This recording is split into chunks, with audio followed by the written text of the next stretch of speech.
From South Florida, I'm Dave. From Dallas, I am Q. And today we're going to talk about scaling frameworks. We're taking it on. So you, your team, your organization can find better ways of working. Better ways of working. All right, so scaling frameworks. Let's set it up first. What are we scaling and what's the framework? Well, we are scaling the work of multiple teams. I don't even know if the name scaling is the correct one, right? Why do you need to scale anything? Well, obviously, if you have one single team, you are limited on how much work that single team can produce over a period of time, right? And of course, if you want to release things faster or the magnitude of the work, it's way more than a team can take, you're going to have to combine the work of multiple teams. That's what we call scaling. I don't know if that's the best word for it, but that's what we call scaling.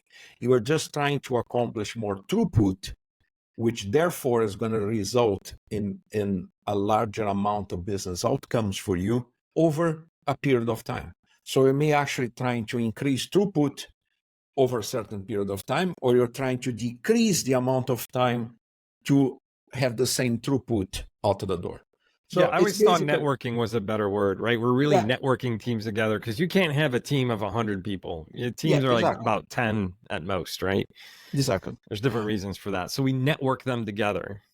Yeah, that's I think is a much better term than scaling. Scaling, I think, is a poor term. Unfortunately, that's the term that was used initially and kind of stuck. But I think you're absolutely right. Networking is a better term. And so there's lots of options if companies want to network their teams together. There's different frameworks. Scaled Agile framework, also known as SAFe, the acronym. Scrum at Scale. There's LESS. There's LESS is what does that stand for again? Nexus too. Yeah, Nexus from scrum.org. And there are a few others. Yeah, and then there's things like the Spotify model, which Spotify will say it's not really a model or don't copy it. So what are the key components then in a scaling framework we want to look for? First of all, I'm going to be very blunt. And you know I'm capable of teaching 3 scaling frameworks, actually the 3 more popular ones. I think it's always scam to get people's money and to sell certification. Do you need a scaling framework? Absolutely no. What you need to understand is you need to coordinate and communicate so people can collaborate. My 3 C's that I know you have a sticker somewhere at your desk. Communicate. Oh, here it is. Coordinate and collaborate. There's a sticker, right? So all these so-called frameworks do is they try to bring people together in order to communicate and coordinate the work. So the collaboration produces the throughput, and that throughput is going to get you the business outcome you're out there. Do you need a scaling framework for that? I would argue that you don't. Right? Let's say, for instance, you only have a Scrum teams in there. Unrealistic, but let's make this simple. Right? So there are five events in Scrum. So what you have to do is you have one team, you have those events. You may have 2 and 3 and 4 and 5, a number of teams. All you have to do is bring that at team level first, and then at group of teams, team of teams, whatever you want to call it, second, the network of teams, right? So let's say you have a team level, you have your daily Scrum. Everybody goes there, plan for the day and say, oops, we have a problem.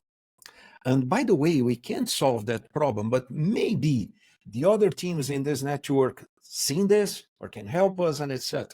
So all you have to do is scale the daily Scrum. And every one of those so-called frameworks have a name for that, which is irrelevant, but you're doing is you're scaling the daily Scrum, right?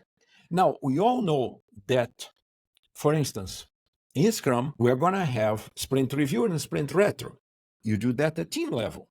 And then if you have a group of teams, a team of teams, whatever you want to call it, a network of teams, you're going to have the same thing at the group level, right? You do a review at group level. We have to do the same thing for retrospective. There's retrospective at team level where they address their concerns as a team, but we also have to address the concerns of the whole network of teams. You scale that. Right. And of course, we scale planning, right? Yes. You plan as a team and you plan as a group of teams. You try to eliminate the dependencies. You try to anticipate risk. You try to remove impediments and etc. Do I need a fancy name like PI planning? No. It's just a bunch of people in a physical or virtual room or a mix of both, trying to figure out things together. You don't need a cake recipe for that. That's my argument. And you don't need to spend money in certifications because once you know it, you know how to do for multiple teams. And framework or not, the first, second, third time may not be perfect, but after you did it a few times, it gets better. Now, you also have to consider that not all teams are Scrum teams. They may be Kanban teams. They may even be traditional teams. So what do you do with these guys? Well, very easy. You just say, you know what? I need you guys to show up in this scaled or networked version of the daily Scrum or the daily stand-up or the daily whatever you want to call it, if you want to use a neutral name. Yeah, great. Okay, you do Kanban, you do Scrum, you do traditional, but once a day we get together and we talk to each other to make sure that surprises don't parachute. Same thing applies to review. Hey, I know you guys don't work on a time box, you work on continuous flow, but I'm asking you is, at the end of this time box period that we all do, just come by and tell us what you got done. Great, very simple. The other one is, same thing with the retrospective. At the end of the time box, come with the rest of the people, look at the process and see what we can do better. And when we plan, yeah, I know you guys don't plan in time boxes, but you still have to know what we are doing. We have to know what you are doing because we're all working together. So just be there. Do I need a scaled framework or whatever you want to call it for this? No. All you need is a bunch of people talking to each other, decide on how they're going to do it, and not give money to people who just want to make money out of certifications because it's unnecessary. And I am prepared. People are going to complain a lot on LinkedIn. So bring it in. We can have this argument to the end of days. I can prove to you we don't need a scaling framework. So let me help out those of you that are now screaming at Q and kind of, how can you say that? So I'm going to talk from my experience. I've been involved, so I've, decades of my career, I've been involved in some of these transformations. And IQ, I think you make the point from the people that want to make money from the certifications. There are people that just want to come in and talk for a couple of days and then they're out. But what I find is the success in whatever framework you choose is that you have good coaching. Good coaching, I'll talk about that in a minute, that follows up on the training.